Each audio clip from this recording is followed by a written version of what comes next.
Je suis triste, je meurs de je toi, meurs. mon ami.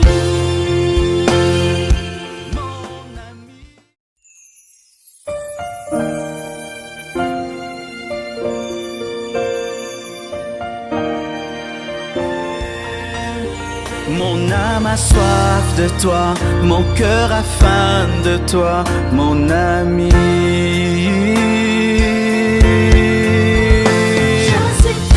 Je suis triste, je meurs de je toi, meurs. mon ami.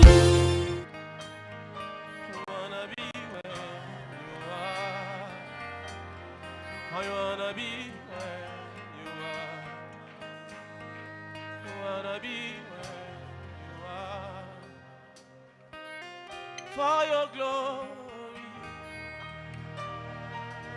I'll do anything just to see you, to behold you as my King. For your glory, I will do anything just to see you, to behold you as my King. Wanna be where you are.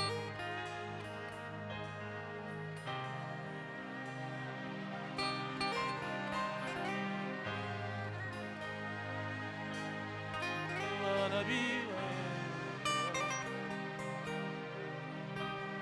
Soki nazwi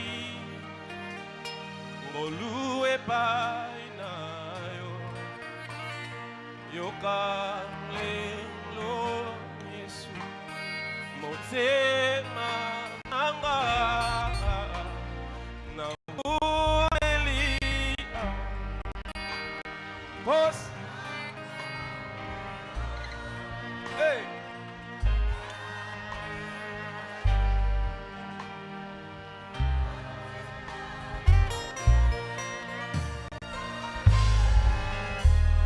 Jésus.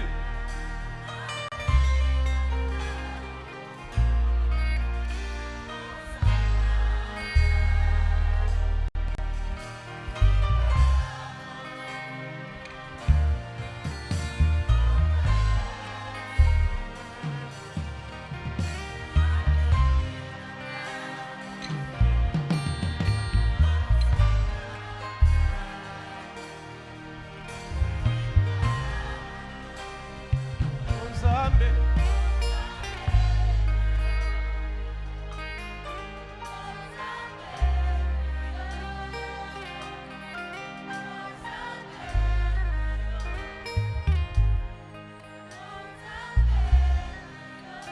Osantu na yo.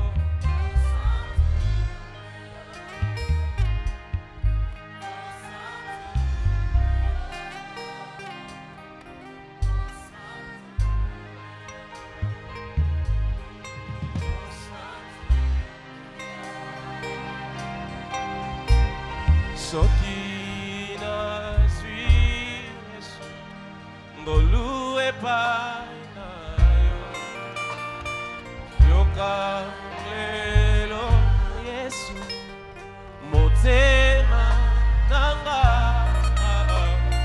na umeli awa posa como yo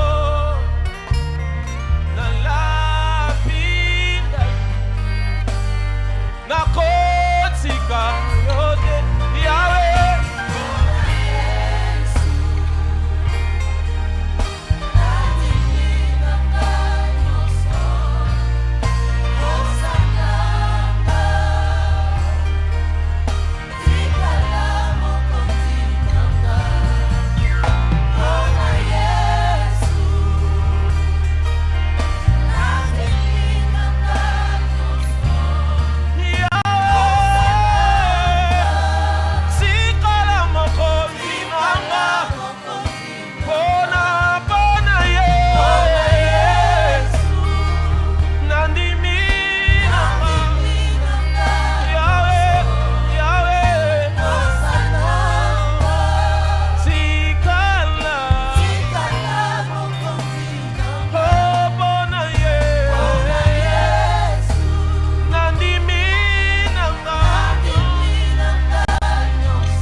Gloire au plus haut des cieux. Sur la terre des hommes, parmi ceux qu'il est. Gloire, gloire et gloire à celui qui est suffisant, El Shaddai. Gloire à celui qui a créé toutes choses au moyen de sa parole. Gloire et gloire à celui qui vit éternellement. La mort n'a pas pu le contenir. Gloire, gloire et gloire à celui qui est assis sur un trône très élevé. Et le pan de sa robe remplit le temple. Gloire à celui qui ne mange jamais. Gloire à celui qui est toujours présent. Gloire à celui en qui il n'y a point d'ombre de variation, ni de changement. Gloire à celui qui amène à l'existence les choses qui n'existent point comme si elles existaient. Gloire à Jésus. Gloire à Jésus. Gloire à Jésus.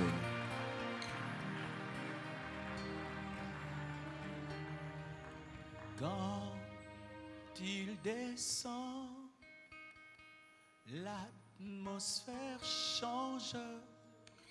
Il y a transfert entre ciel et terre. Quand il descend, oui, tout s'arrête. Il y a transfert entre ciel et terre. Quand il descend, oh, l'atmosphère change. Il y a transfert entre ciel. Quand il descend, oui, tout s'arrête. Il y a entre ciel et terre. Quand il descend, l'atmosphère change. Il y a entre ciel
est là. Le Saint-Esprit est là. Le Saint-Esprit est là. Le Saint-Esprit est là. Alléluia.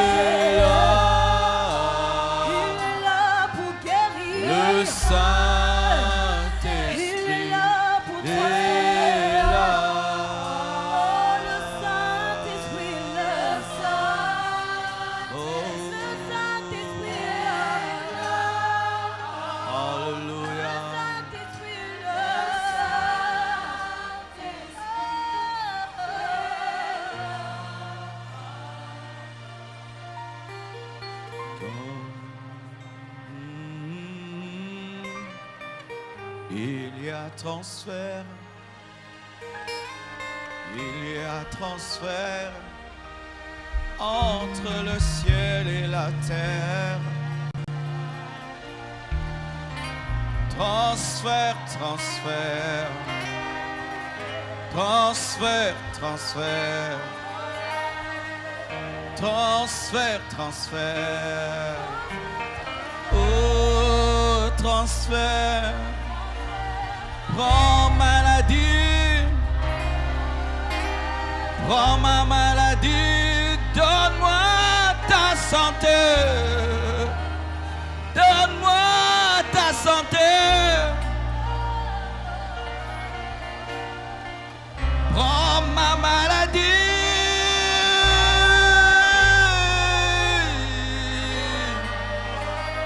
donne-moi ta santé. Donne-moi ta santé. Prends mes problèmes.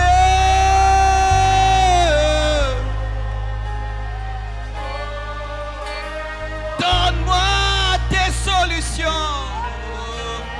Donne-moi tes solutions. Prends mes faiblesses.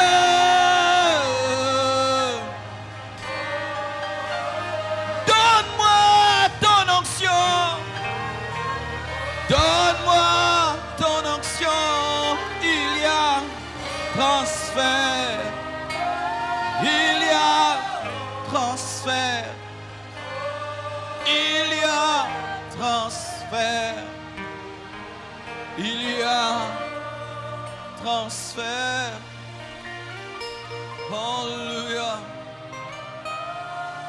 entre le ciel et la terre. Alléluia.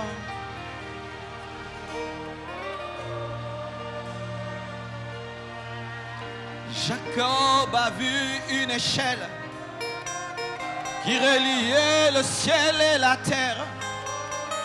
Les anges montaient, descendaient. Mais moi, j'ai plus qu'une échelle. J'ai plus que les anges. J'ai le Saint-Esprit qui fait un transfert sur la terre. Alléluia.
Seulement le violon et nous prions. Si tu pries en français, prie en français. Si tu pries en anglais, prie en anglais. Si tu pries en langue, prie en langue, prie en... Vous qui nous suivez sur Internet, sur YouTube, sur Facebook, ne soyez pas des spectateurs. Entrez dans le culte, même au travers d'un écran. Dieu peut te changer. Prions.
Hallelujah.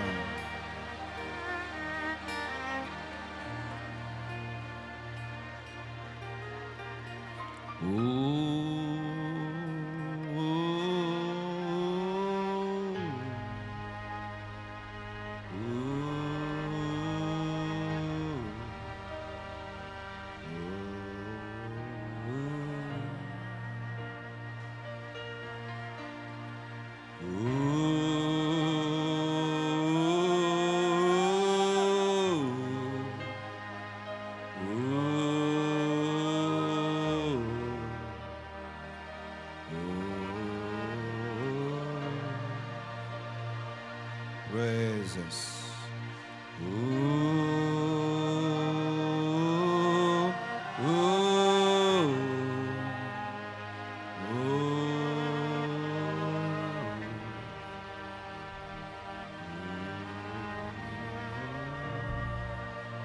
Praises. Père, je te remercie pour ta présence, pour ton onction.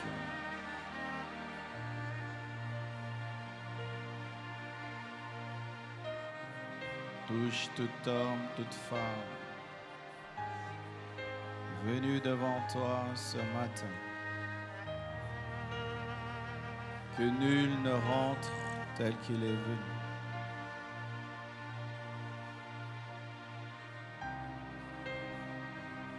Bénis le message. Guéris les malades. Guéris les malades, Seigneur. Guéris les malades ce matin. Aide-moi à communiquer ta pensée avec force et efficacité. Bénis cette communauté, cette assemblée. Au nom de Jésus-Christ, j'ai ainsi prié. Amen. Acclamons le Seigneur. Acclamons, acclamons, acclamons, acclamons le Seigneur. Gloire à Dieu. Soyez les bienvenus à ce culte de puissance à l'occasion duquel nous parlons de la Pentecôte de l'Esprit de Dieu. Amen. Je suis dans la joie de voir parmi nous aussi des sœurs qui nous viennent de l'Asie et mon rêve est en train de s'accomplir. Rien que vous voir là, I'm blessed in this morning. Amen. Oh, say amen. Bonyote le melangla moninga. Amen. Aujourd'hui, nous allons parler de la puissance du Saint-Esprit, de l'effusion de l'Esprit. Nous sommes dans notre culte de puissance. Dans les cultes de puissance, je suis dans la série « Les hommes de la même nature que nous ». Dans les cultes des familles, je suis dans la série « Les caractéristiques d'une famille influencée par les démons ». Dans les cultes des projets, je suis dans la série « Les principes du donné ». Et dans les cultes de la sanctification, je vais commencer une série sur « L'enfer existe ». Et en semaine, mercredi, nous sommes dans la série de l'élévation par la croix. Et vendredi, la série sur comment libérer l'onction. Donc, la compassion, c'est une école. Et si tu veux avoir la totalité de la formation, il faut venir mercredi, vendredi et dimanche et tu auras la totalité du message que le Seigneur nous a donné sur l'amour, la sainteté, la puissance et l'équilibre. Nous allons nous tenir debout afin de lire 3 portions de la Bible. Tu vas dire à ton voisin, les hommes de la même nature que nous. Acte 2, versets 1 à 4. Le jour de la Pentecôte, ils étaient tous ensemble dans le même lieu.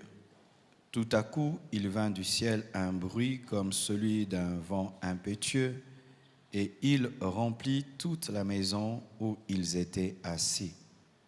Des langues semblables à des langues de feu leur apparurent séparées les unes des autres et se posèrent sur chacun d'eux, et ils furent tous remplis du Saint-Esprit et se mirent à parler en d'autres langues selon que l'Esprit leur donnait de s'exprimer. Toujours dans Acte 1, 13 à 14.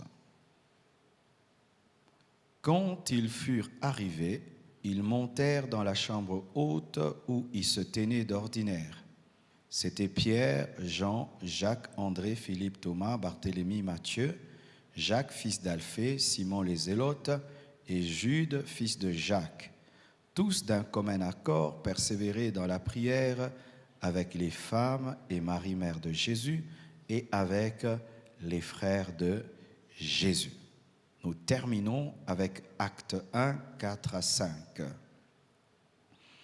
Acte 1, 4 à 5, la Bible dit, comme il se trouvait avec eux, il leur recommanda de ne pas s'éloigner de Jérusalem, mais d'attendre ce que le Père avait promis, ce que je vous ai annoncé, leur dit-il, car Jean a baptisé d'eau, mais vous, dans peu de jours, vous serez baptisés du Saint-Esprit. Que Dieu bénisse sa parole. Asseyez-vous, s'il vous plaît. Amen. Aujourd'hui, dans le monde entier, on célèbre la Pentecôte. Avant d'entrer dans le vif du sujet, j'aimerais enlever certains équivoques au niveau de la Pentecôte. Sachez ceci, que la Pentecôte en soi n'est pas une fête de l'effusion du Saint-Esprit. Amen. Hein?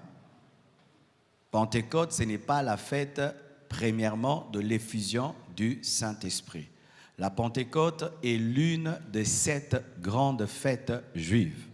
Et les fêtes juives étaient soit des fêtes agricoles ou des fêtes commémoratives, comme la Pâque qui commémorait leur sortie de l'Égypte. Et la fête de Pentecôte était une fête agricole. C'était la fête des agriculteurs qui célébraient la moisson. C'est la fête de la moisson. Lorsque les agriculteurs, après avoir planté, récolté, ils élevaient des gerbes pour glorifier Dieu de leur avoir accordé une récolte. Amen. Mais nous savons que dans la Bible, les choses ne sont pas seulement physiques, mais contiennent une dimension prophétique, une dimension spirituelle. Et la dimension première de la fête de Pentecôte n'est pas d'abord l'effusion de l'Esprit, mais c'est la célébration pour les âmes gagnées. Car la moisson dans la Bible, c'est lorsque nous gagnons les âmes et nous les présentons à Dieu qu'il y a Pentecôte, fête de la moisson, parce que les âmes sont gagnées et sont présentées à Dieu. Donc, une fête de moisson sans âmes gagnées n'est pas la fête de moisson. Une fête de Pentecôte sans des âmes ou sans la pensée de l'évangélisation, sans la pensée de la mission n'est pas la Pentecôte. C'est ça prophétiquement. Mais comment aujourd'hui la fête de la Pentecôte est devenue la fête de l'effusion de l'Esprit? Et je ne parle pas de la venue de l'Esprit, parce que le Saint-Esprit n'est pas venu le jour de la Pentecôte. Le Saint-Esprit a toujours été là, car le Saint-Esprit ne vient pas, il ne va pas, il est, car il est Dieu. Le Saint-Esprit n'est pas le vent, le Saint-Esprit n'est pas la colombe, le Saint-Esprit n'est pas l'huile, le Saint-Esprit n'est pas le feu, le Saint-Esprit n'est pas une puissance, le Saint-Esprit est une personne et une personne divine. Dieu n'a ni début ni commencement, Dieu ne va pas et il ne vient pas, Dieu est et le Saint-Esprit est. Alléluia. Car les gens disent que le Saint-Esprit est venu le jour de la Pentecôte. Voici ma réponse. Dans Genèse, la Bible nous dit Dieu créa. L'Esprit de Dieu se mouvait au-dessus de l'abîme et Dieu créa. Cet esprit-là, c'est l'Esprit qui est venu le jour de la Pentecôte. Donc il n'est pas venu, il s'est manifesté autrement. Amen. Tu peux venir à l'église, tu me trouves en jean et en basket parce que je suis en train de superviser les travaux de construction. Et puis après, tu me vois à l'église, je porte la veste et je prêche. Est-ce que je suis où j'étais? C'est toujours moi, mais là, j'ai porté la veste pour prêcher. Et le Saint-Esprit a opéré dans la création. Il a opéré dans le ministère des apôtres. Il a opéré dans le ministère des prophètes. Il a opéré dans le ministère de Jésus. Mais pour enfanter l'église, il a porté la veste de l'enfantement. C'est alors qu'on dit qu'il est venu, mais il était déjà là. Sinon, comment Ésaïe a prophétisé, comment Ézéchiel a prophétisé, comment Moïse a prophétisé et comment même Jésus-Christ a été conduit dans le désert par l'Esprit? Qui a ressuscité Jésus-Christ d'entre les morts? C'est le Saint-Esprit. Donc il n'est pas venu, il était là, mais il est venu, mais il était.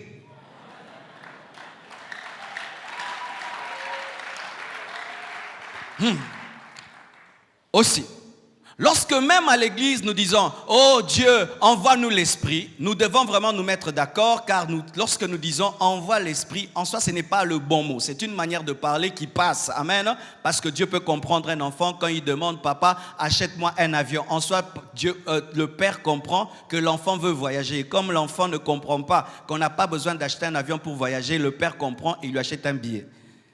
Pareil aussi, quand tu dis Saint-Esprit vient, il comprend que tu n'as pas compris qu'il est là, mais il se manifeste parce qu'en soi tu devais dire manifeste-toi. Alléluia. Est-ce que lorsque je secoue une bouteille de coca et le gaz éclabousse ma veste, que le gaz est venu, le gaz était, mais par le fait de bouger la bouteille, j'ai permis au gaz qui a toujours été de se manifester, mais je n'ai pas créé le gaz en bougeant la bouteille. Le Saint-Esprit ne vient pas, il ne va pas, il est. Mais il se manifeste. Amen. Frère, tu étais au premier culte, hein? Tu es revenu encore. Que Dieu te bénisse. Je vais prier spécialement pour toi.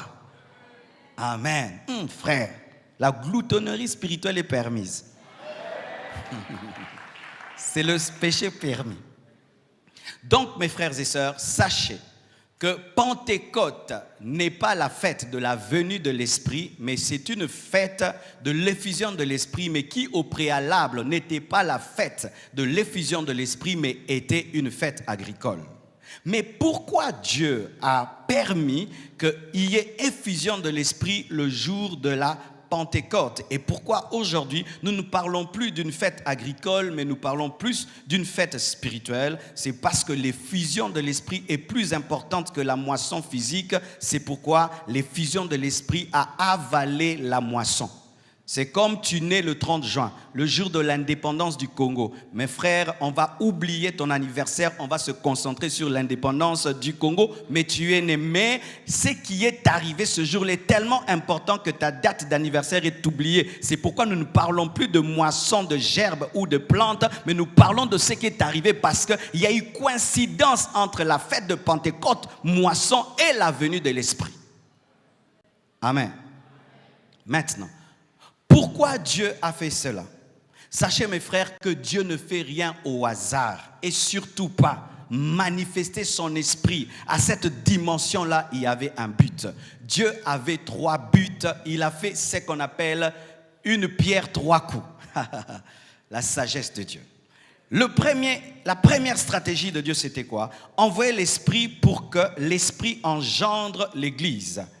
Deuxième stratégie, c'est que le même jour que l'église est enfantée, il faut qu'il y ait des âmes gagnées. Pierre prêche et il y a 5000 conversions. Mais la plus grande stratégie n'était pas la chambre haute. La plus grande stratégie, c'était les extrémités de la terre. Comment?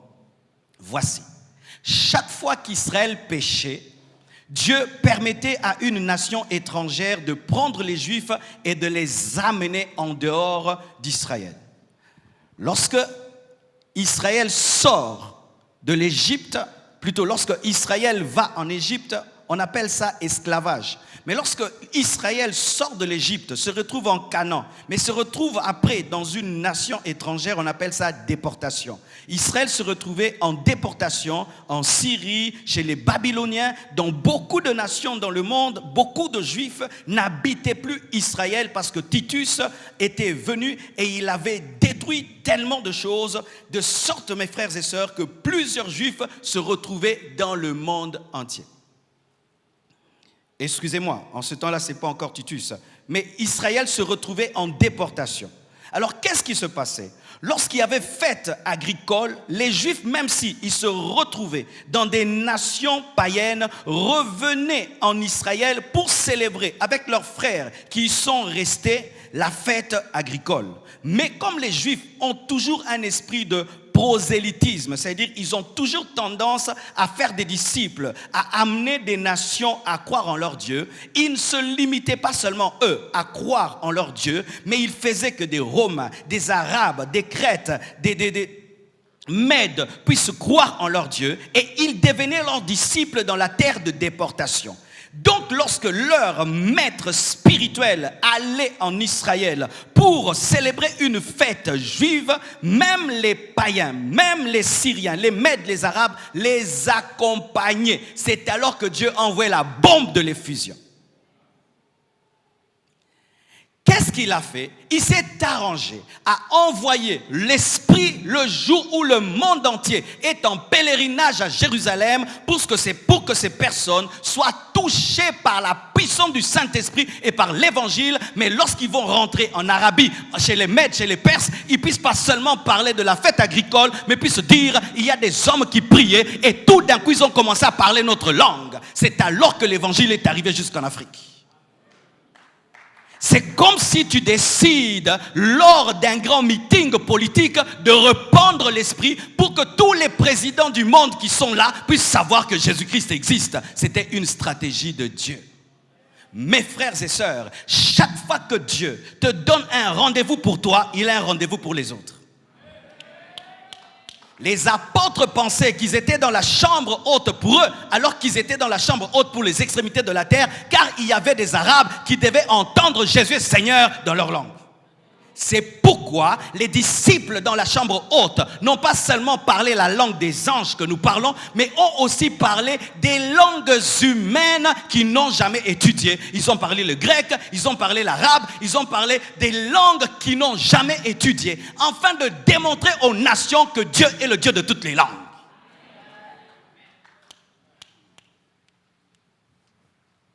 En soi, mon frère, Dieu n'a jamais une vision nationale, il a toujours une vision internationale. Ceux qui étaient dans la chambre haute pensaient que les choses vont s'arrêter à Jérusalem, mais lorsqu'ils sont baptisés par le Saint-Esprit, qui viennent à leur porte toutes les nations. Et Pierre prêche et 5000 personnes se convertissent. Il n'avait pas de baffle, il n'avait pas de micro, il n'avait pas d'ampli. Comment il a fait pour que 5000 personnes l'entendent? C'était la puissance de l'Esprit qui a servi d'ampli. Je crois qu'au-delà de mes paroles, il y a l'ampli du Saint-Esprit. Il y a l'ampli du Saint-Esprit, il y a l'ampli du Saint-Esprit. Et 5000 personnes se sont converties. Des hommes de la même nature que nous ont prié, mes frères, et le lieu où ils étaient s'est rempli de vent, pas spirituellement, c'était physique. Un vent impétueux est arrivé. Le feu est descendu sur leur tête. Ce n'était pas en vision, c'était clair. Il y avait le feu sur la tête de chacun. Ils ont commencé à parler des langues qu'ils n'ont jamais connues. Des hommes de la même nature que nous.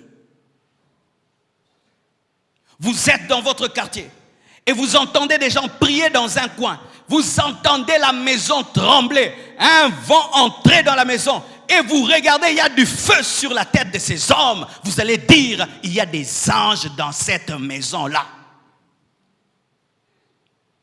Je ne sais pas si tu as déjà prié et le feu est sorti sur ta tête.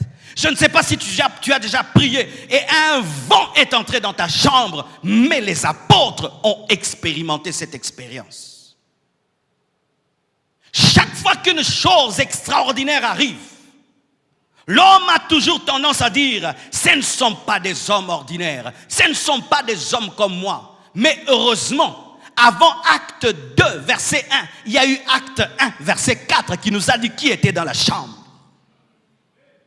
Dans cette chambre, je vais vérifier qui est dans la chambre. On ne me dit pas Michael, on ne me dit pas Gabriel dans acte 1, verset 13 à 14. On me dit, il y a qui? Il y a Pierre qui avait régné. On me dit qu'il y a Jean le timide. On me dit qu'il y a Jacques et André les fougueux. On me dit qu'il y a Philippe qui n'est pas très connu. On me dit qu'il y a Thomas, l'homme rempli d'incrédulité. On me dit même qu'il y a Simon le zélote qui fut un politicien, car les zélotes, c'était les membres d'un parti politique qui luttait contre les Romains. Mais malgré qu'il était un combattant,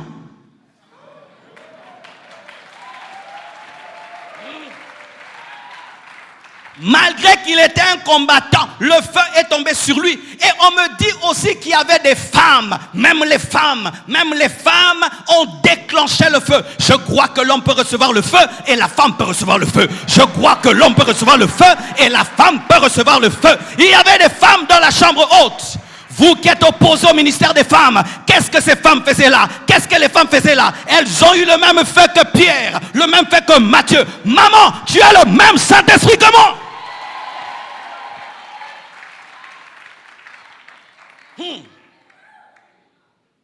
Il n'y a pas d'ange dans cette chambre. Il n'y a que des hommes naturels. Il n'y a que des femmes naturelles. Il y a des hommes avec des défauts. Il y a des hommes avec des faiblesses. Mais ces hommes avec des défauts, ces hommes avec des faiblesses avaient une particularité. Ils avaient 8 secrets.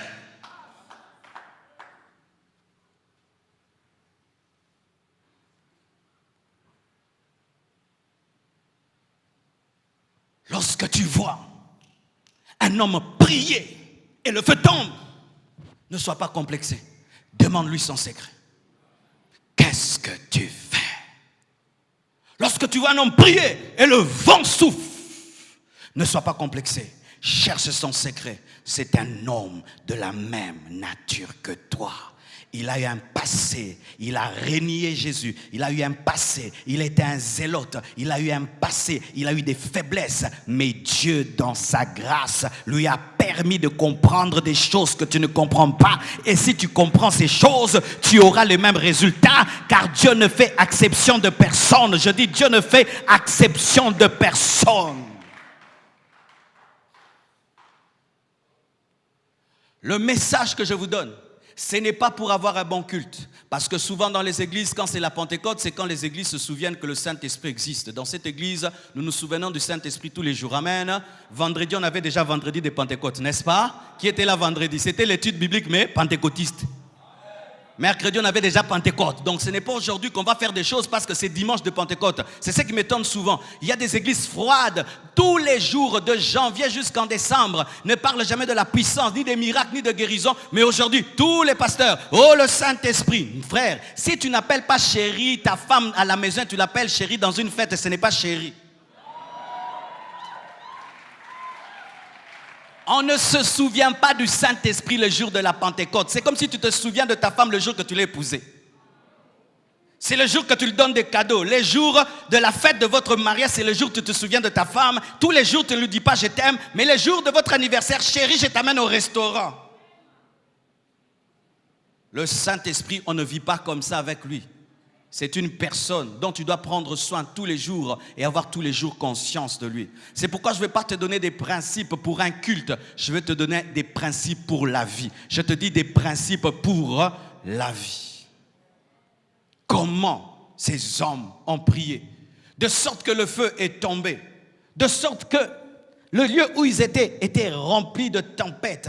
Et ces hommes ont commencé à faire des miracles, des prodiges. L'ombre de Pierre a commencé à guérir les malades. Alléluia. L'ombre de Pierre a commencé à chasser les démons. Le Pierre qui était peureux, qui fuyait devant une femme, son ombre a commencé à chasser les démons. Alléluia. Il a commencé à dire, je n'ai ni or ni argent, mais ce que j'ai, je te le donne. Au nom de Jésus-Christ, lève-toi et marche. Qu'est-ce que cet homme a fait pour changer comme ça? Qu'est-ce que cet homme a fait? Qu'est-ce qui lui est arrivé pour vivre un tel changement? La première chose, leur secret, c'était l'obéissance. Jésus-Christ leur a dit dans Acte 1, verset 4, de ne pas aller en dehors de Jérusalem, mais de rester à Jérusalem jusqu'à ce que la promesse du Père s'accomplira. Ils n'ont pas attendu le Saint-Esprit en Samarie, mais ils ont attendu à Jérusalem. Es-tu à Jérusalem? Toi qui veux le revêtement de puissance. Es-tu à Jérusalem? Toi qui veux le feu du Saint-Esprit. Qu'est-ce que Jérusalem? C'est l'obéissance. Es-tu dans la volonté parfaite de Dieu? Oui, le Saint-Esprit est partout, mais son effusion n'a lieu que dans une chambre à Jérusalem, pas dans une chambre à Samarie. Si tu n'es pas à Jérusalem, même si tu jeûnes et tu pries, l'Esprit ne viendra pas si tu n'es pas dans l'obéissance. Les gens recherchent l'intimité avec le Saint-Esprit, recherchent la puissance du Saint-Esprit, mais dans la désobéissance totale. Ils ne font jamais ce que Dieu leur demande. Ils sont toujours là en train de conseiller Dieu. Tu sais que Jérusalem, ce n'est pas prudent. On est en train de nous chercher. Je trouve qu'il faut qu'on aille se cacher en Syrie. Et là-bas, tu peux envoyer l'esprit. Ils n'ont pas conseillé. Ils ont fait ce qui était demandé. Apprends à obéir à Dieu. Apprends à faire la volonté de Dieu. Même si tu ne la comprends pas. Si Dieu t'a parlé, il a raison. N'ajoute rien et ne retranche rien. L'obéissance. Le deuxième secret, c'était l'unité et la communion fraternelle. La Bible dit, tous d'un commun accord, tous ensemble. Mes frères et sœurs, aujourd'hui les chrétiens se plaisent à se diviser. Il n'y a pas de puissance dans la division. Il n'y a pas de puissance dans la rivalité. Il n'y a pas de puissance dans la compétition. Il n'y a pas de puissance dans la jalousie. Il n'y a pas de puissance dans la rancune. Il n'y a pas de puissance dans la haine. Il n'y a pas de puissance sans amour. Lorsqu'il priait et que Pierre tenait les mains de Matthieu, ce n'était pas seulement des mains qui se tenaient, les cœurs se tenaient. Lorsqu'ils priaient, ils avaient un seul cœur, une seule vision, l'esprit. Lorsqu'une église perd l'unité, l'onction va partir.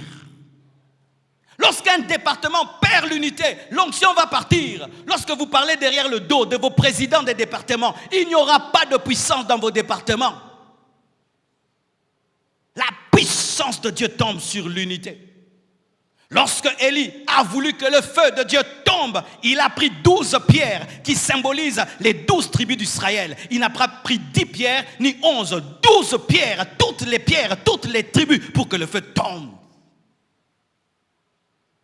Un serviteur de Dieu qui vit dans la division verra son onction diminuer. Tu peux avoir une haute onction, mais sache lorsque seulement tu commences à opérer dans la division, dans la haine, dans l'envie, dans la rancune, ton onction diminuera. Regardez, Joseph est élevé, mais avant d'être élevé, il est vendu par ses frères. Lorsqu'il devient premier ministre, ses frères viennent et il a l'occasion de les tuer, mais il ne les tue pas. Pourquoi? Il avait compris qu'il était oint, pas pour se venger, mais pour bâtir et pour unir. Et il a reçu l'onction jusqu'à sa mort. Pourquoi? Il n'a pas utilisé l'onction dans la division, mais pour unir. Toi, ton onction divise. Ton onction amène la rébellion. Ton onction sépare les gens. Ton onction ne grandira pas. Là où il y a la puissance et le feu, il y a un esprit d'unité et d'amour. Aujourd'hui, les gens peuvent prier ensemble, mais ils se critiquent. Ils prient ensemble, ils médisent les uns sur les autres, ils calomnient. C'est pourquoi dans nos églises, il n'y a pas de puissance. Parce que les gens qui s'appellent bien-aimés, ce ne sont que des paroles. Même celui qui prie pour toi, tu parles du mal de lui. Je t'impose les mains, mais tu me critiques. Je prie pour toi, tu me critiques. Tu penses que l'onction de Dieu te touchera. Des fidèles qui critiquent même leur propre pasteur.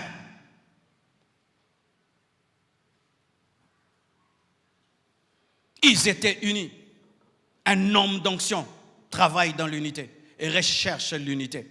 La puissance de Dieu descend pour le corps. Je peux avoir une main qui peut transporter 100 kilos. Si seulement elle se coupe du corps, elle ne va rien transporter. Tu peux avoir un grand ministère, un grand talent. Tu peux avoir beaucoup de choses de Dieu. Si tu te coupes des autres, tu ne pourras plus rien. Dieu ne oint pas un membre, il oint un corps qui a des membres.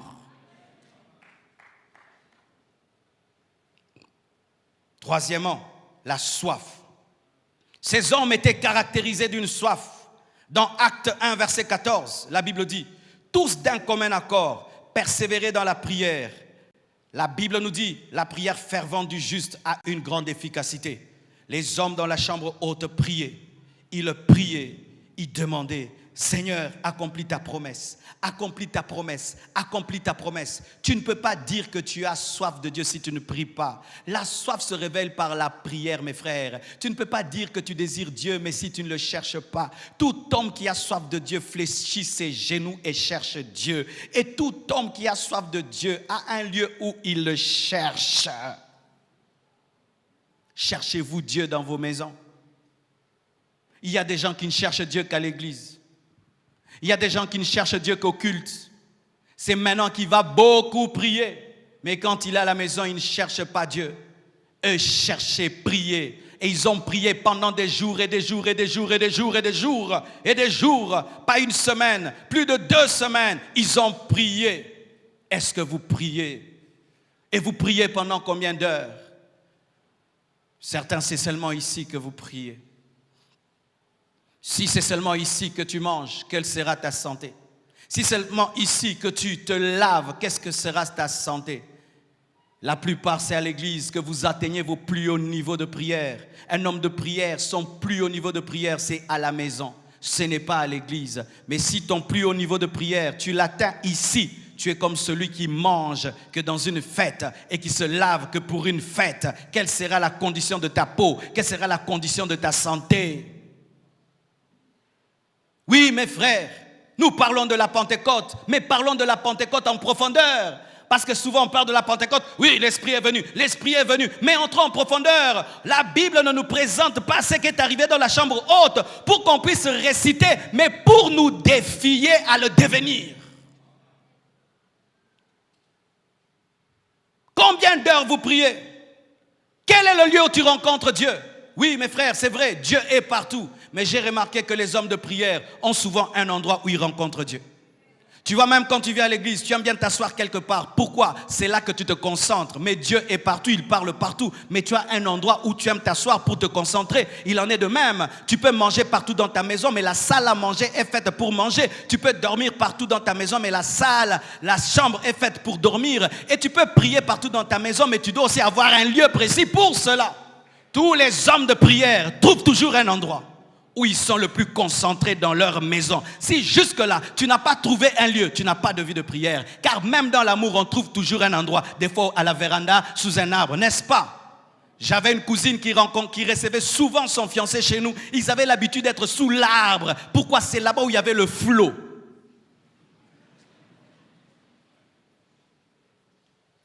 Un homme de prière.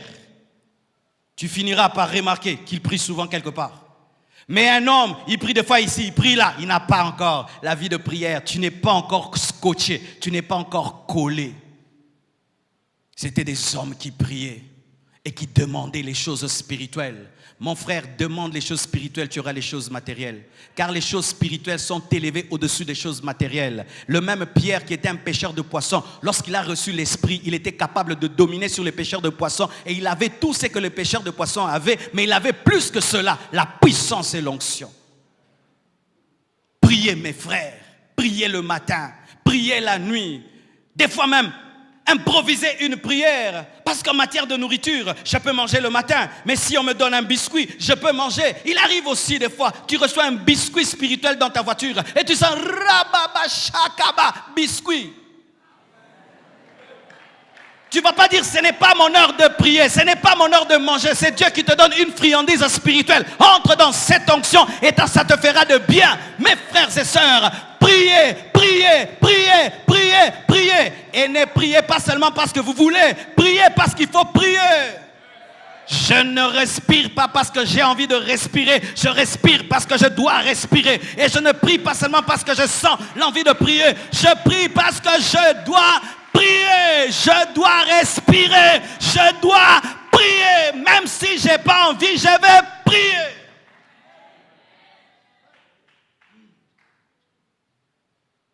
Même si je n'ai pas envie, je vais prier. Même si j'ai sommeil, je vais prier.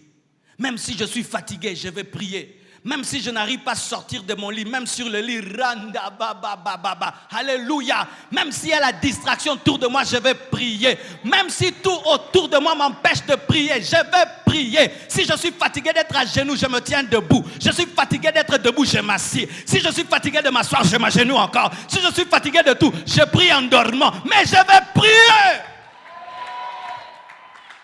Je vais prier, que je sente le feu ou pas. Je prie, que Dieu me parle ou pas. Je prie, que je sente que le plafond est bloqué. Je prie.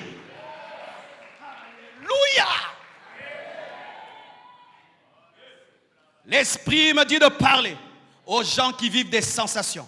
C'est bien de vivre des sensations dans la prière, mais les sensations des fois sont les pièges. Car la foi n'est pas dans les émotions et les sensations. La foi est dans l'esprit. Je n'ai pas besoin de sentir que le ciel est ouvert pour que Dieu m'exauce. Je crois que c'est mon Père. Lorsque Oracle me parle, il n'a pas besoin d'émotion. Oracle, viens, on va causer. Papa, je ne sens pas que tu es là. Oracle, viens, on va parler. Je ne sens pas l'envie de te parler. Est-ce que mon fils peut me dire ça? Oracle, viens. Même s'il a mal à la tête, même si c'est pas bien, papa m'a appelé. Et même si j'ai des maux de tête, papa m'a appelé. Bien-aimés frères et sœurs, Moïse fait un jeûne de 40 jours. Il détruit les lois. Et Dieu lui dit, remonte encore. Il était maigre, mais il est remonté. Le premier jeûne, il était gros. Le deuxième, il était mince, mais il est monté. Oui, il n'a pas dit à Dieu, attends que je récupère, que je grossisse encore. Il a dit, Père, tu m'appelles, je reviens encore. C'est toi qui as créé mon ventre et toi, tu peux en prendre soin. Car lorsque je suis dans la présence du Créateur de la santé, il prend soin de ma santé.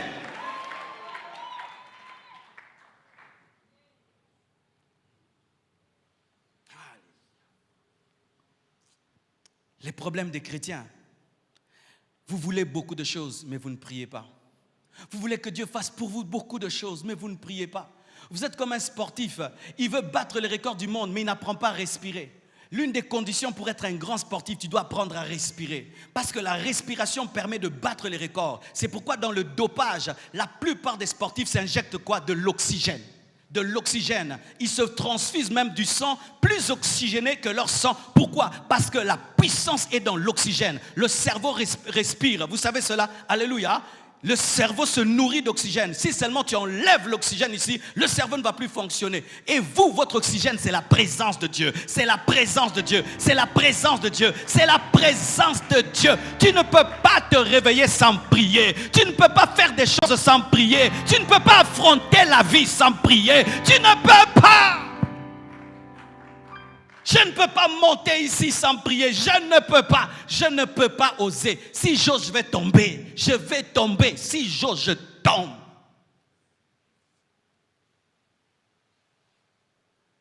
Seigneur, je te remercie pour cette nuit. Amen.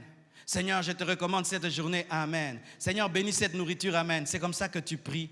Tu penses qu'avec de telles prières, tu peux devenir l'intime de Dieu. Tu penses que tu peux devenir l'ami de Dieu avec des si petites prières. Tu penses cela. Car sachez, mes frères, lorsque vous ne donnez pas du temps à Dieu, il y a des gens qui lui donnent du temps. Lorsque Saoul, tu joues avec la royauté, il y a un jeune garçon qui se prépare dans le secret à te remplacer. Et lorsque tu joues avec Dieu, il y a des gens qui le prennent au sérieux, qui te remplaceront. C'est que Dieu allait faire par toi, il le fera au travers d'eux. La consécration. Pourquoi je dis consécration? Dans Acte 1, verset 13, la Bible dit « Quand ils furent arrivés, ils montèrent dans la chambre haute où ils se tenaient d'ordinaire. » En Israël, la chambre haute, c'était une chambre mise à part, spéciale. Certains, c'était pour recevoir leurs invités de marque, mais la plupart, c'était vraiment une chambre spirituelle qui leur permettait de se concentrer. Et la chambre haute représente la consécration parce qu'elle est plus élevée que les autres chambres. Elle est plus élevée vers les hauteurs. Et ainsi, c'est une chambre qui révèle un cœur qui a soif des choses élevées, des choses spirituelles. Lorsque les disciples ont recherché l'effusion de l'esprit, ils ont fait de la chambre haute leur demeure. Ils se sont consacrés. Ils se sont mis à part. Ils se sont mis à part. Tu veux le feu du Saint-Esprit, tu dois être un homme consacré. Tu dois être une femme consacrée. Et dans la consécration, il y a la sanctification. Car on ne peut consacrer ce qui n'est pas séparé. Et séparer, c'est sanctifier. Lorsque Dieu consacrait un homme, il le séparait et il le mettait à son œuvre. Voyez ce micro. Celui qui a fabriqué ce micro ne l'a pas fabriqué pour qu'il prêche seulement. Il l'a fabriqué pour qu'il prêche, pour qu'il chante la musique du monde, la musique chrétienne, tout. Mais quand j'ai acheté ce micro, je l'ai consacré à la prédication. Ce qui fait que si je prends ce micro, je le donne à quelqu'un, il chante la musique du monde, j'ai péché. J'ai péché même si le micro n'est pas un homme. Alors si je pêche parce que j'ai donné un micro qui n'est pas un membre de mon corps au monde, j'ai péché. Et alors si je donne ma main au monde? Vous n'avez pas compris. Si je prends ce micro qui n'est pas mon corps, qui n'est pas moi, qui est là consacré à la prédication, je prends ce micro, je le donne à un musicien du monde et il chante avec, Dieu va me dire que j'ai péché parce que ce micro c'est pour son œuvre. Mais si je prends cette main qui doit imposer les mains aux gens pour qu'ils soient guéris, je touche avec une femme de manière impure, j'ai péché, mes mains sont à Dieu. Ces mains ne toucheront jamais une femme de manière impure, jamais. Je saluerai les femmes, je leur encouragerai, je leur imposerai les mains, mais jamais cette main ne peut toucher une femme de manière impure.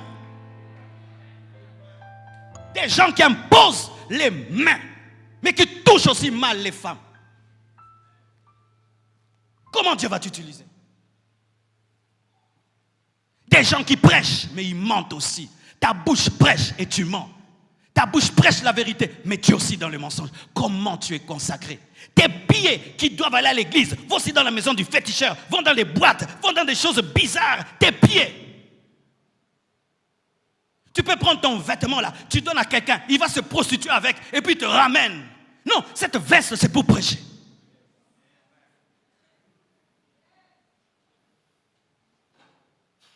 Le feu ne tombe que dans la chambre haute. Tu n'es pas dans la chambre haute, le feu ne tombe pas. Quelle est votre vie de consécration, mes frères? Je ne crois pas en cette consécration du dimanche. Je ne crois pas en cette vie chrétienne où nous oublions Dieu pendant toute la semaine. Et on se souvient de lui le jour du culte, on se souvient de lui le dimanche. Ce n'est pas la parole.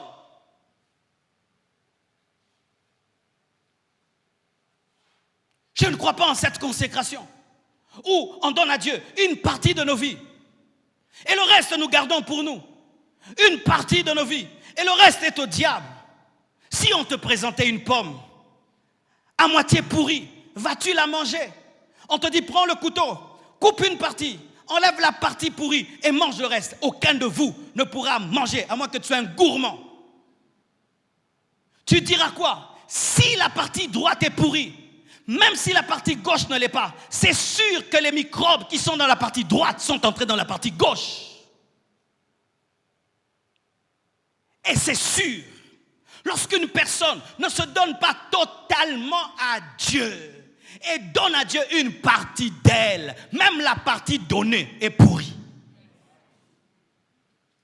Comment je peux être là? Je suis un menteur et puis je prêche. C'est sûr, même quand je prêche, je mentirai. Comment je peux être là? J'impose les mots malades. Et aussi ma main, touche-moi les femmes. C'est sûr, même quand je les toucherai pour les guérir, je les toucherai mal. C'est quand on voit des gens mal toucher même les femmes quand ils imposent les mains à ces femmes. Dieu te veut totalement à lui. Totalement à lui. Dieu est jaloux, mes frères. Dieu est jaloux. Dieu, il s'appelle Yahweh Kaba. Kaba qui veut dire jaloux, le Dieu jaloux. Nous aimons Jéhovah Jireh, le Dieu qui pourvoit. Jéhovah Shikenu, l'éternel ma justice. Mais aussi Dieu jaloux. Le Dieu en qui tu crois est très jaloux. Jaloux à un niveau jaloux.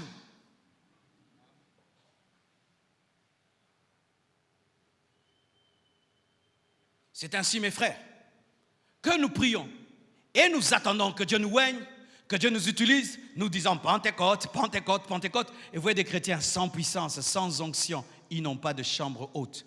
Aujourd'hui, ce n'est pas que nous avons besoin des chambres et tout, car certains sont tellement pauvres qu'ils n'ont même pas de maison. Mais la chambre haute, c'est une vie consacrée. Car il y a des gens qui ont des chambres hautes, mais qui n'ont pas de vie consacrée. La vraie chambre n'est pas la chambre, c'est l'offrande de ta vie.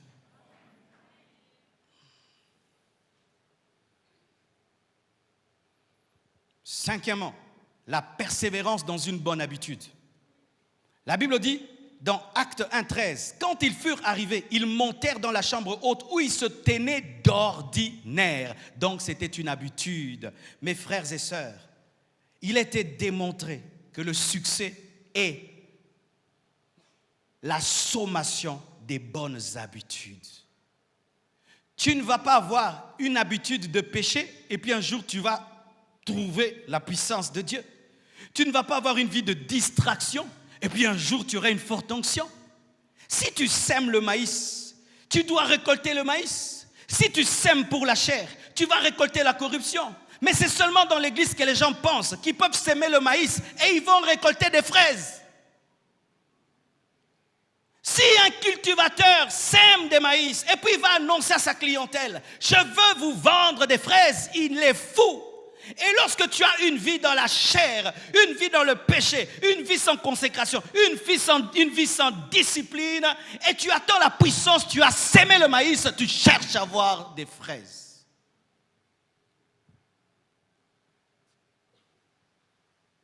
Mes frères et sœurs, où tu veux ou tu ne veux pas, mais sachez qu'on n'a pas la puissance de Dieu en priant lundi et puis on oublie de prier mardi, en priant mercredi, on oublie de prier jeudi.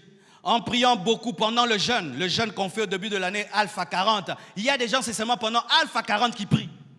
Alpha 40 qui prient. Mes frères, ils avaient l'habitude d'être à cet endroit-là. La puissance vient dans la vie des habitués de la chambre haute. Les habitués de la prière, les habitués du jeûne, les habitués de la sainteté. La sanctification, c'est sa vie. La consécration, c'est sa vie. La prière, c'est sa vie. Il a une vie de sainteté en permanence. Il cherche Dieu tout le temps. C'est alors.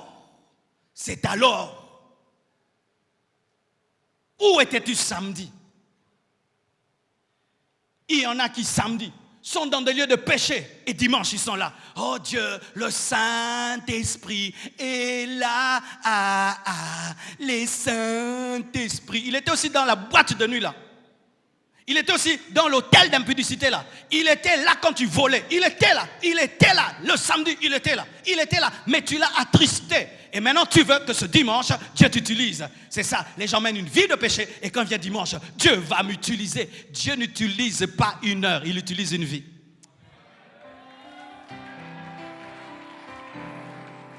Dieu, quand il va agir dans ta vie, il ne regarde pas une heure que tu passes à l'église. Il regarde ce que tu as fait dimanche, ce que tu as fait vendredi, samedi, la vie, ta vie. Il regarde ta vie.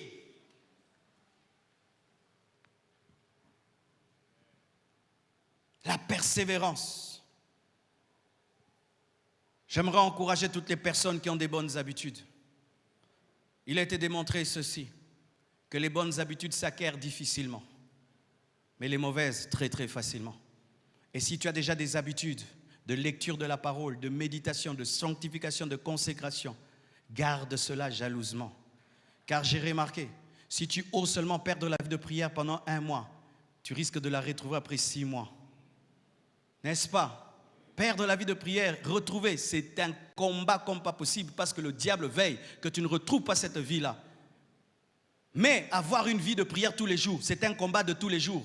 Même si tu pries beaucoup dimanche, pour prier lundi, c'est comme si tu n'as jamais prié, vrai ou faux? Vous savez pourquoi? Parce que le diable a peur que tu puisses t'agenouiller. Et tu n'as pas besoin de l'encouragement du diable pour prier, parce qu'il ne va jamais t'encourager. Parce que chaque fois que tu prieras, il sait que tu vas déclencher un impact qui va le détruire. C'est pourquoi il vient toujours t'alourdir. Priez même si vous ne ressentez pas le désir de prier. Je bois l'eau, je n'ai pas soif, mais je sais qu'il faut que je boive.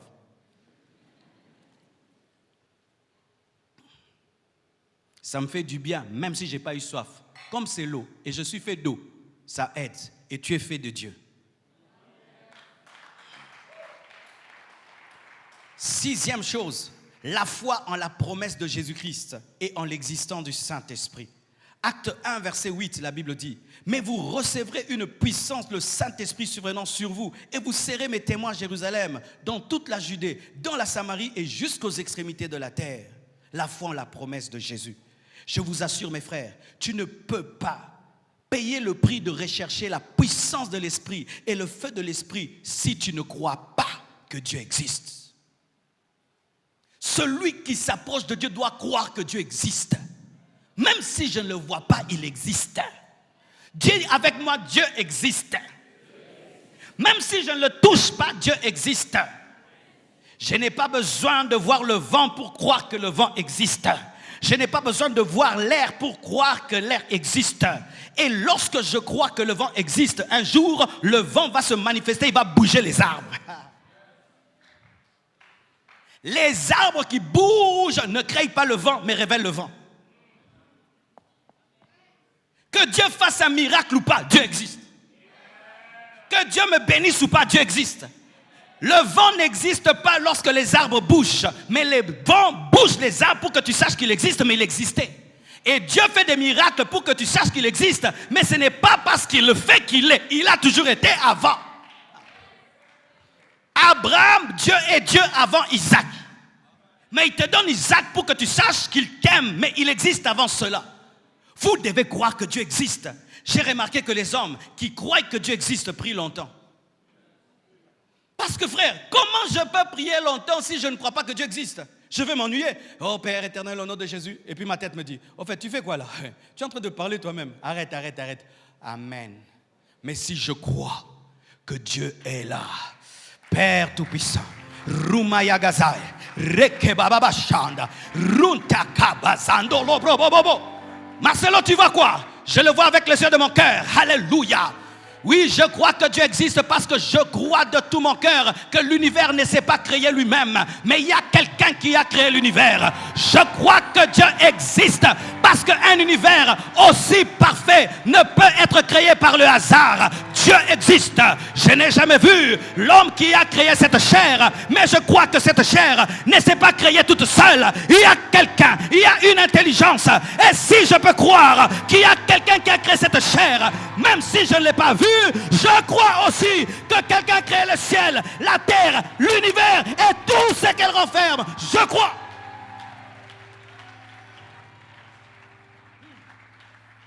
Je crois que la nature ne m'a pas créé, c'est Dieu qui m'a créé.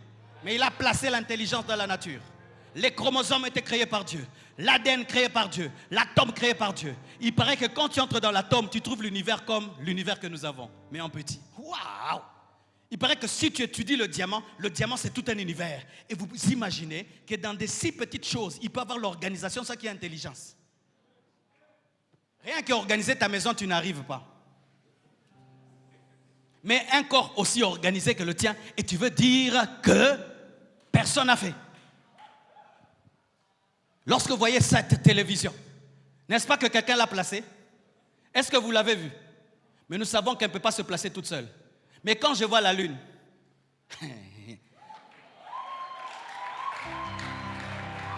je ne vois pas qui l'a placée, mais je sais que la lune ne peut pas se placer. Lorsque tu vois cette télévision, n'est-ce pas que tu crois que quelqu'un l'a placée? Est-ce que tu l'as vu?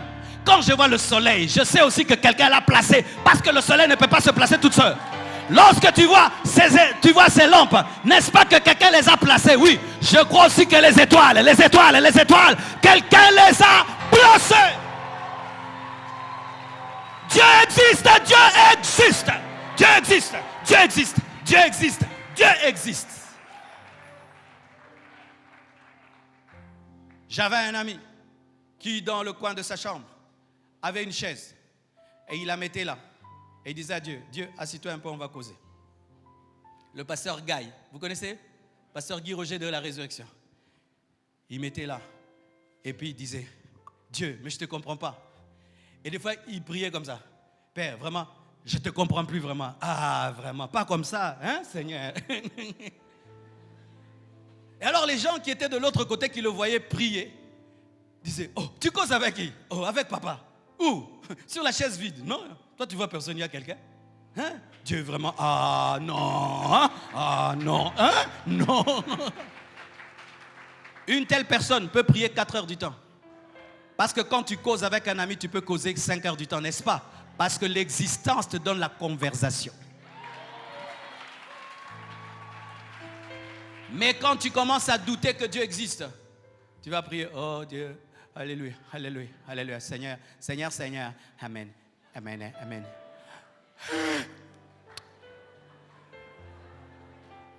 Mais quand quelqu'un physique vient causer avec toi, tu commences à parler, tu parles. Pourquoi? Parce que tu as plus conscience des humains que de Dieu qui a créé les humains. Côtoyer les hommes t'amène à être humain. Côtoyer Dieu t'amène à être divin. Et je ne peux côtoyer les hommes sans avoir côtoyé le Dieu des hommes, sinon les hommes vont m'influencer. Vous savez tous ici, vos esprits dégagent quelque chose.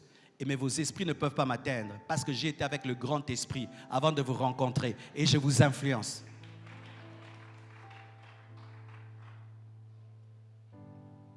Mes frères et sœurs, c'était des hommes ordinaires mais avec des grands secrets.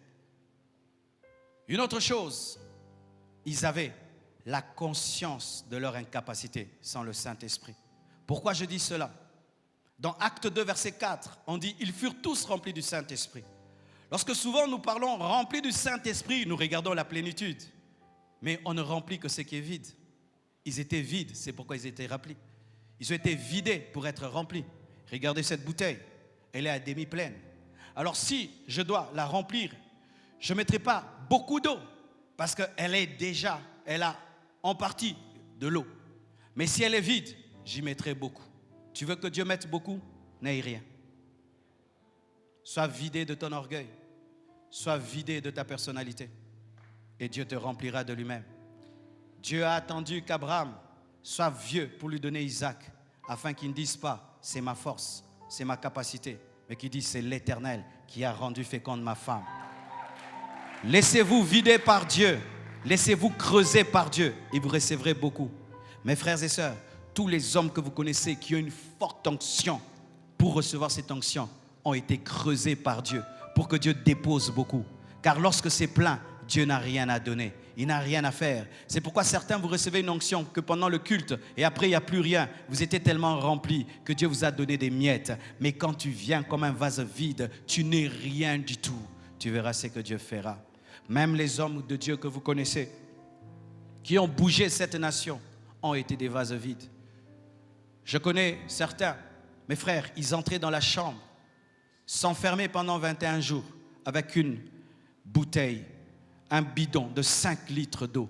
Ils fermaient à clé et jetaient la clé et disaient, ouvrez-moi après 21 jours. 21 jours avec une bouteille, avec un bidon de 5 litres d'eau. J'ai rencontré l'un d'eux.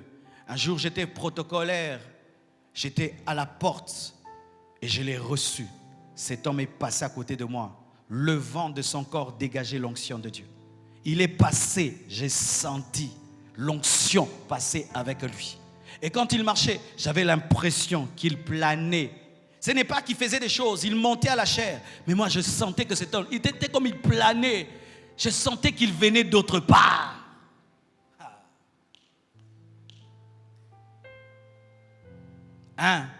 Il avait tellement jeûné à un niveau, mes frères et sœurs, qu'il fallait qu'on le nourrisse avec des vitamines. Son estomac ne pouvait plus supporter la nourriture. Et nous avons ce puissant réveil à Kinshasa. Il y a des hommes qui ont payé le prix pour qu'aujourd'hui nous ayons des grandes églises comme celle-ci, mes frères. J'allais dans leur culte, je m'asseyais là et j'écoutais. Cet homme, le jour que je l'écoutais, lorsqu'il parlait, mes frères, c'était comme s'il y avait un vent qui accompagnait ses paroles. Et on était là captivés. Tu ne comprends pas ce qu'il dit. Des fois même, on ne comprenait pas tout. Il annonçait des choses. On était des enfants, 14 ans, 15 ans. Et cela est arrivé. Tous les hommes qui ont expérimenté une grande plénitude ont expérimenté un grand vide. Un grand vide. Où tu regardes ton appel, tu regardes ta destinée et tu dis, je suis incapable. Tu regardes ton futur et tu te regardes, tu dis, je ne peux rien. C'est alors qu'il va te changer en pierre. Lorsque Pierre pensait qu'il pouvait, Dieu n'a rien donné. Lorsqu'il a compris qu'il ne pouvait rien, Dieu a tout donné. Terminons. 8e, l'abandon au Saint-Esprit. Tous les 7 premiers principes que j'ai donnés, c'est avant que Dieu ne donne. Mais le 8e principe, c'est quand Dieu a donné. L'abandon au Saint-Esprit. La Bible dit, dans Acte 2, verset 4, « Et ils furent tous remplis du Saint-Esprit et se mirent à parler en d'autres langues selon que l'Esprit leur donnait de s'exprimer. » Voici. Tu peux prier et Dieu te donne, mais tu ne sais pas gérer ce qu'il t'a donné parce que tu n'exprimes pas ce que Dieu te donne. Beaucoup de gens ne parlent pas en langue parce qu'ils croient que c'est l'Esprit qui parle en langue. Le Saint-Esprit ne parle pas en langue. Le Saint-Esprit ne prophétise pas. Le Saint-Esprit te donne la prophétie et toi tu donnes la prophétie. Le Saint-Esprit te donne la langue et toi tu dis la langue.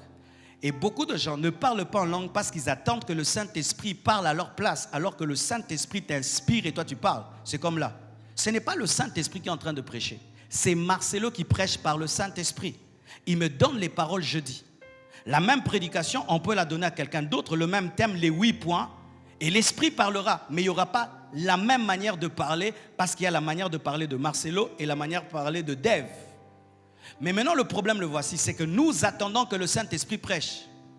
Alors que le Saint-Esprit ne prêche pas. Le Saint-Esprit donne la parole au prédicateur. Il y a des gens ici, vous êtes des grands prédicateurs, mais vous attendez que l'Esprit prêche. L'Esprit ne prêche pas, il donne la prédication. C'est comme dans le domaine de l'écriture. Lorsque je veux écrire un livre, je peux le dicter à quelqu'un. Quand je le dicte, lui, il écrit ce que je dis. Mais je ne vais pas écrire, lui va écrire, mais il va écrire ce que j'ai dit. Alors quand le baptême de l'Esprit vient, voici ce qui se passe. L'Esprit de Dieu te donne, dans l'Esprit, tu entends des paroles, car on peut entendre la voix avant d'entendre la voix. Exemple, dis dans ton cœur Jésus. Non, ne dis pas avec la bouche, dans ton cœur. Tu as entendu ça, non? Mais oui, n'est-ce pas? Je peux crier dans mon cœur, non? Quand tu cries dans ton cœur, est-ce que c'est sorti? Mais tu entends, non? Quand tu parles en langue, tu entends les langues dedans. Maintenant, dis-les dehors.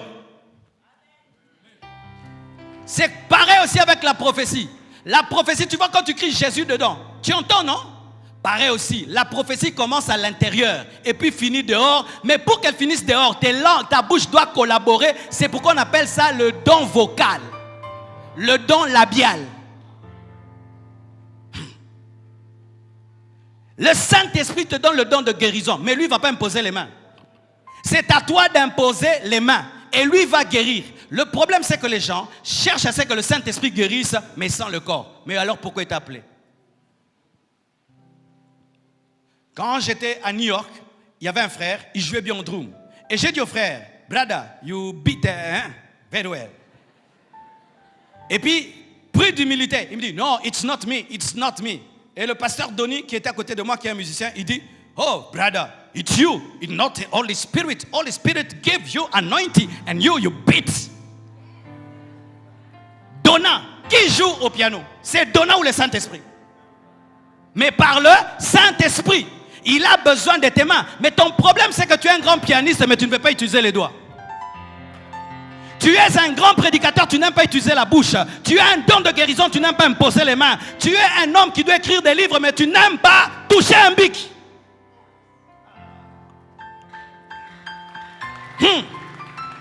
Dieu ne donne pas les chaises, il donne les arbres. Quand tu demandes à Dieu une chaise, il te donne un arbre. Et toi, tu dois couper l'arbre, faire une chaise. Il n'a pas donné à Noé un bateau. Il lui a donné des arbres. Il t'inspire et toi, tu participes. Lorsque Dieu t'exauce et l'onction est venue, maintenant, écoute-le et fais. Écoute-le et fais. Tu risques de mourir et jamais tu n'as expérimenté ce qui est en toi parce que tu as voulu que l'Esprit le fasse parce qu'il a donné. Ce n'est pas parce qu'il a donné qu'il va le faire. C'est lent que Dieu leur donnait de s'exprimer. Exprime-toi, écoute l'Esprit et exprime-toi. Que Dieu vous bénisse abondamment.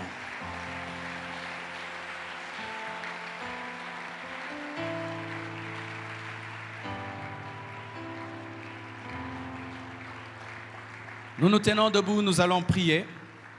J'invite toutes les personnes qui sont malades. Aujourd'hui, je ne vais prier que pour les malades. Approchez-vous, vous qui ne vous sentez pas bien.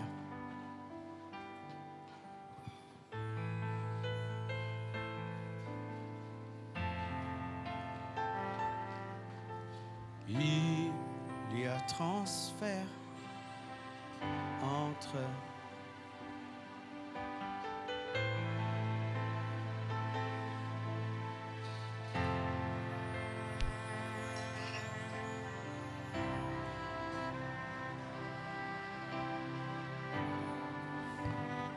quand il descend.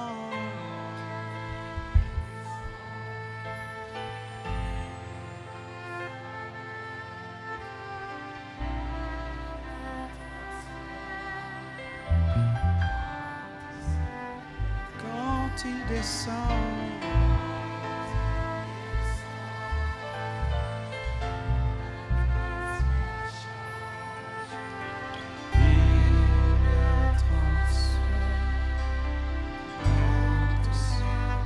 Quand il descend,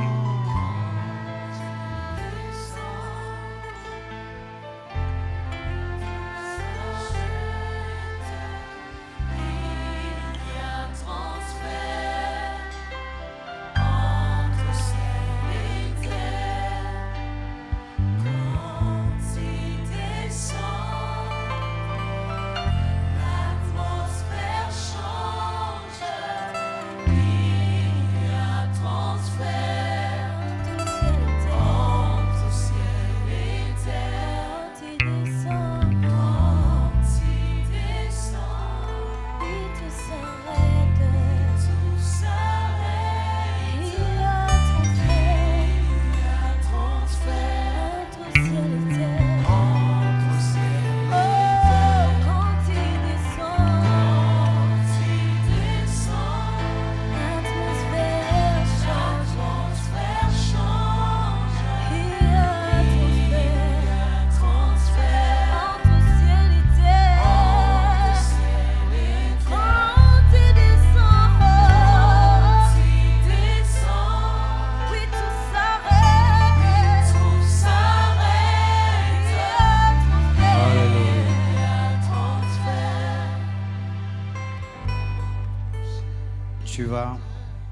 toucher là où tu as mal. Je ne saurais pas imposer les mains.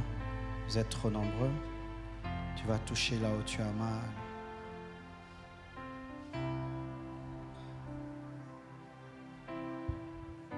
Aie conscience de Jésus. Aie conscience du Saint-Esprit. Jésus fait encore des miracles.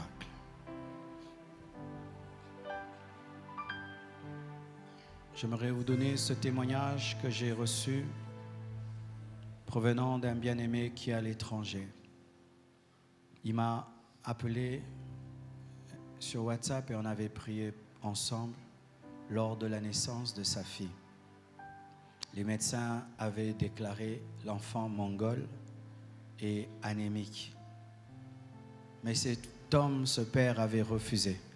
Il avait dit non, ma fille ne sera pas mongole, ma fille ne sera pas anémique. Et nous avons prié ensemble au téléphone.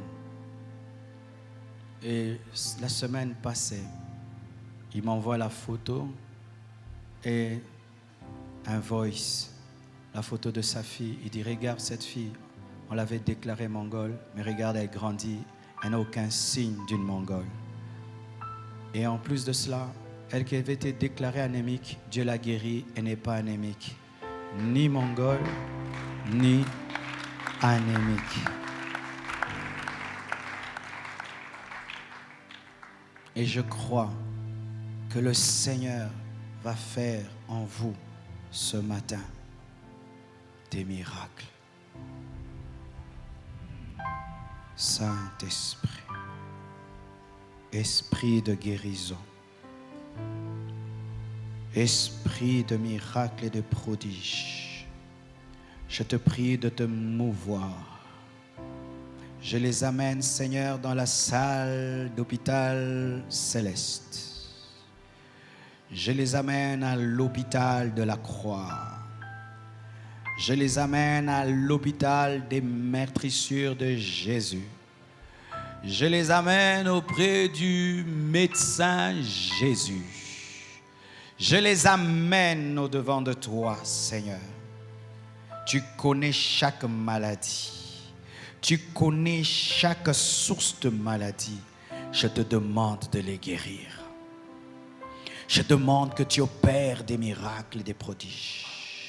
Je demande que tu enlèves cette maladie qui fait souffrir ma soeur, qui fait souffrir mon frère. Au nom de Jésus-Christ.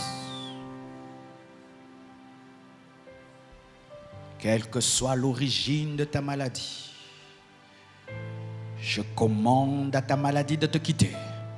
Maintenant, maintenant, maintenant. Et j'ordonne à tout esprit de maladie caché derrière cette maladie de quitter maintenant.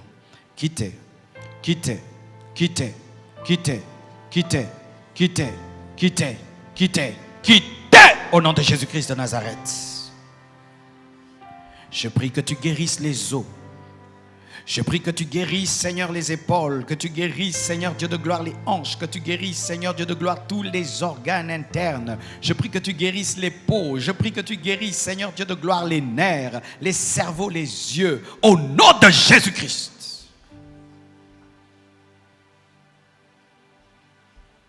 Quand il descend,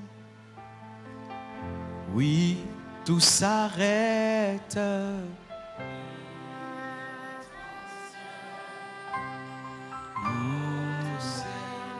Quand il descend,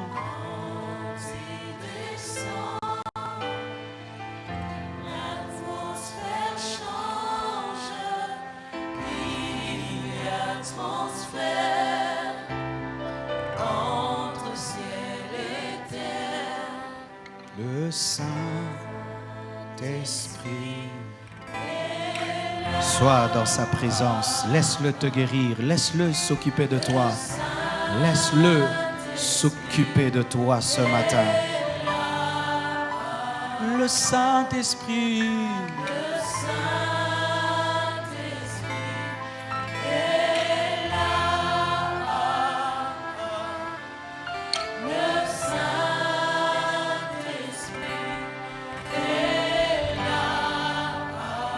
le Saint-Esprit.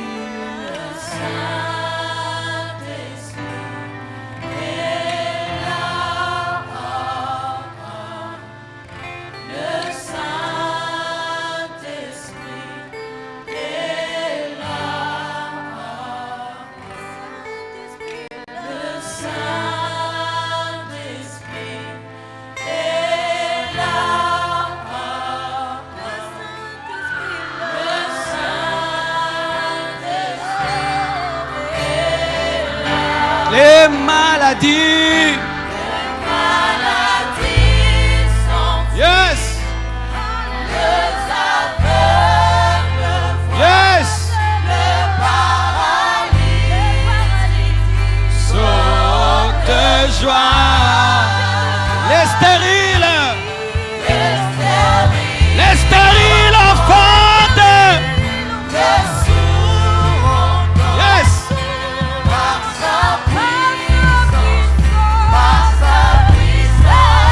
Les maladies. Il opère, il opère, il opère, il opère, il opère, il opère, il opère.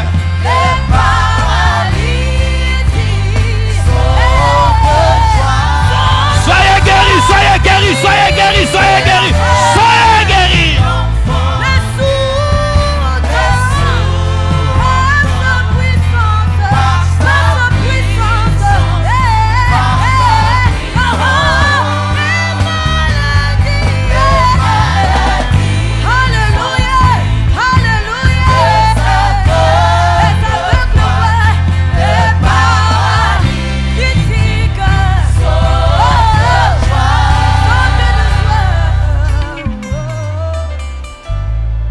Au nom de Jésus, recevez la guérison. Au nom de Jésus, recevez la guérison. Au nom de Jésus, recevez la guérison. Au nom de Jésus, recevez la guérison. Au nom de Jésus, recevez la guérison. Je commande à tous les démons qui te dérangent. Je les commande de quitter ta santé, ton corps, tes finances. Au nom de Jésus. Tu as perdu assez d'argent comme ça. Tu as perdu assez d'argent. Tu as perdu assez d'argent. Toi qui n'as pas dormi parce que tu étais malade, sois guéri, sois guéri, sois guéri, sois guéri, sois guéri.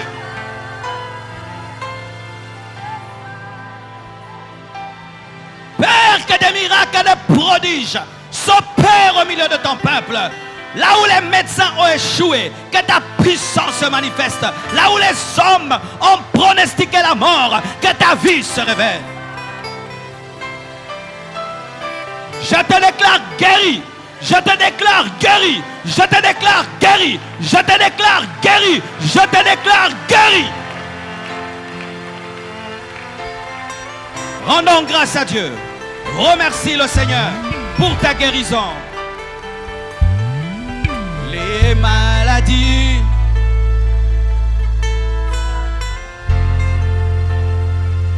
Seigneur, nous te bénissons. Nous te rendons grâce pour les guérisons opérées ce matin. Au nom de Jésus-Christ. Amen. Nous acclamons le Seigneur très très fort.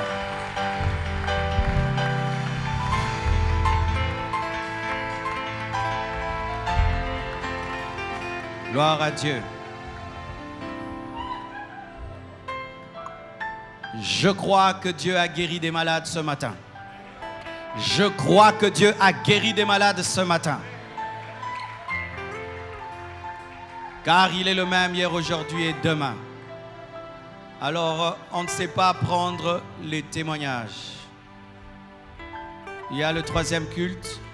Alors, vous allez faire ceci. Tous ceux qui ont expérimenté la guérison divine, tu étais venu malade et Dieu t'a guéri. Avant de rentrer à la maison, tu vas passer au niveau du secrétariat et tu vas voir les secrétaires et tu vas donner ton témoignage. Nous allons le lire dans les cultes prochains. Tu peux donner ton nom ou tu peux donner un témoignage anonyme, il n'y a pas de problème. Mais c'est important.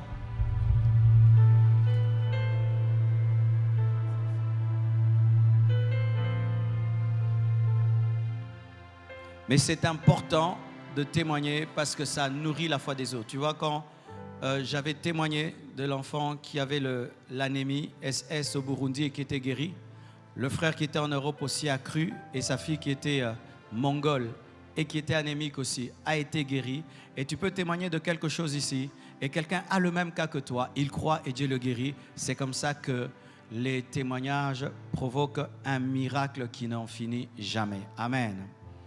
Alors donc, si Dieu t'a guéri, n'oublie pas de passer au niveau du secrétariat. Que Dieu bénisse abondamment.